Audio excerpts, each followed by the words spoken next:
Je me présente, Manon Bédard, je suis parajuriste à la clinique juridique populaire de Prescott et Russell. Nous allons vous présenter des capsules concernant le droit des locataires qui habitent en Ontario. Donc, je vais faire une petite mise en garde. Ces capsules sont des capsules d'information juridique. Ce ne sont pas des avis juridiques comme tels. Alors, si vous avez besoin d'informations d'avis juridiques, je vous invite à consulter un avocat ou un parajuriste.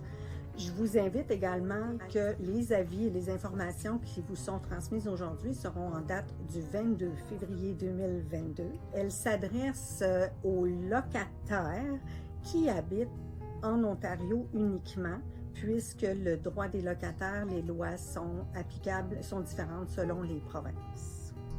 À la fin des capsules, vous trouverez une liste contenant les références des sites web. Le propriétaire peut-il m'obliger à déménager? Le propriétaire veut mettre fin à la location. Dites-vous que si votre propriétaire arrive à la maison, il vient vous voir et vous dit verbalement, « Bon, là, moi, je te donne ton 60 jours.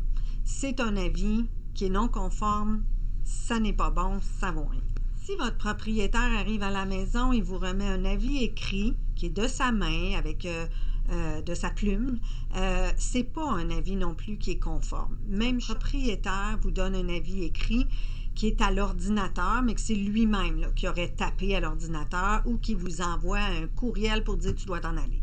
Ça ne sont en aucun cas ça peut être conforme à la législation. La façon dont votre propriétaire peut mettre fin à la location, il y a deux types de circonstances. S'il y a une faute de votre part, donc par exemple, vous avez pas payé votre loyer pour certains mois, vous avez commis des dommages à la propriété, vous avez un animal domestique qui a fait des dommages à la propriété ou qui dérange les voisins, etc. Dans ces cas-là, le propriétaire doit vous donner un avis de résiliation, un avis qui provient du site de la Commission de la location immobilière.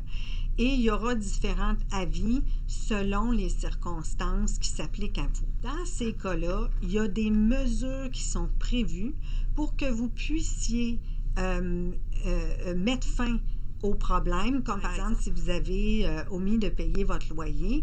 En payant ce qui était dû au propriétaire, vous venez de résoudre la situation. Il y a d'autres circonstances où il n'y a pas de faute de la part du locataire et là, ça sera toujours un avis de la Commission de location immobilière qui devra vous être remis. Par contre, dans ces circonstances-là, il n'y a rien que vous allez pouvoir faire pour mettre fin comme tel à la demande du propriétaire. Par contre, le propriétaire qui maintient que malgré tout, il vous donne cet avis-là et il dit « Madame ou Monsieur, vous devez absolument déménager », suite à la remise de cet avis-là, le propriétaire, si vous choisissez de demeurer dans le logement ou que vous dites non, moi je considère que le propriétaire est de mauvaise foi dans ses démarches, alors si vous restez dans le logement, le propriétaire va devoir procéder par requête à la Commission de location immobilière pour pouvoir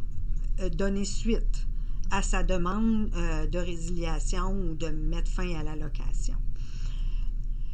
Dans tous les cas, ce que vous devez retenir, c'est que votre propriétaire, il ne peut pas lui-même, sans avoir fait toutes les démarches, là, il ne peut pas vous évincer de votre logement et toutes les procédures sont suivies et qu'il y a une requête et une décision de la Commission de location immobilière qui est rendue contre vous, à ce moment-là, votre propriétaire va devoir aller au bureau du shérif de votre district pour obtenir, et c'est le shérif qui va devoir se rendre chez vous et qui va pouvoir, lui, après avoir suivi certaines procédures, vous évincer de votre logement. Donc, ce que vous devez retenir, c'est que le propriétaire physiquement ne peut pas vous évincer et c'est uniquement le shérif qui aurait le droit de le faire. Police, même si votre propriétaire appelle la police ne devrait pas pouvoir vous évincer non plus. La police devrait intervenir seulement dans les cas où il y a une question de sécurité, de danger, de sécurité de la personne et pour aucune autre raison.